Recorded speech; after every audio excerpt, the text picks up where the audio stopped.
En initiant ce projet, le comité régional de solidarité des femmes pour la paix en Casamance ou Soforal veut contribuer, comme à ses habitudes, à la consolidation de la stabilité et de la paix dans cette partie du département de Bignona.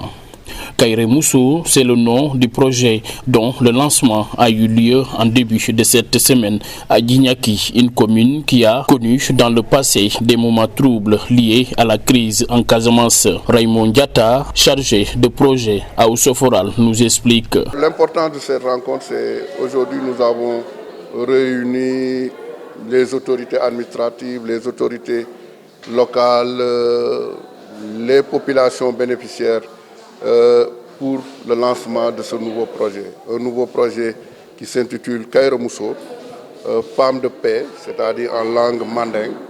Un projet qui s'articule sur 3 piliers. Parmi ces piliers, on peut retenir... Le premier pilier, c'est le renforcement des capacités du personnel de Ousoforal, mais aussi, surtout des populations bénéficiaires, c'est-à-dire la Fédération des femmes de Djignaki et les GPF de Djignaki. Le deuxième pilier, c'est le renforcement du potentiel économique.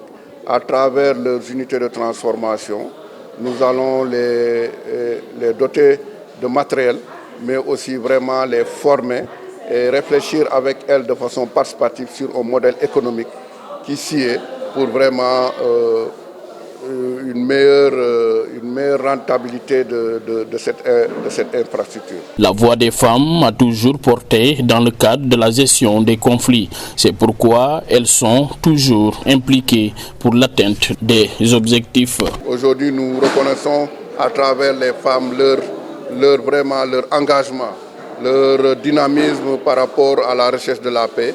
Et à travers des activités de table ronde, à travers des activités d'université populaire où on va recueillir vraiment le sentiment de tout un chacun. Par exemple, sur la gestion participative des ressources, les ressources naturelles.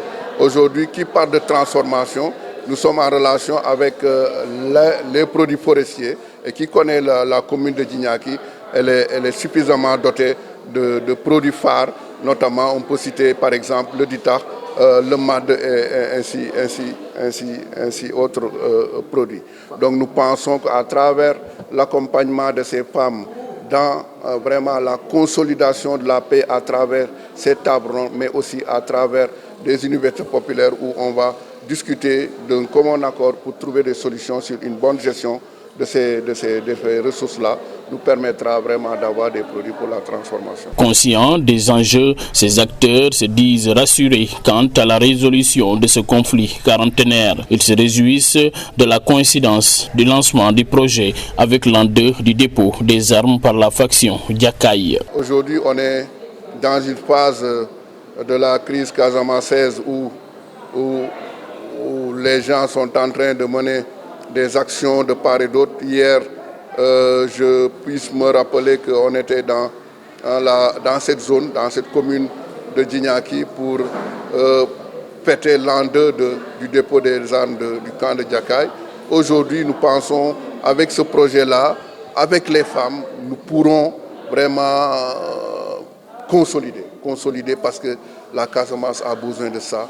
Parce que qui dit développement, il dit que nous savons qu'il y a la paix. Sans la paix, il n'y a pas de développement. Nous sommes conscients des enjeux, nous savons que le problème demeure, mais nous pensons que aussi la voix des femmes va être un élément fondamental dans ce processus.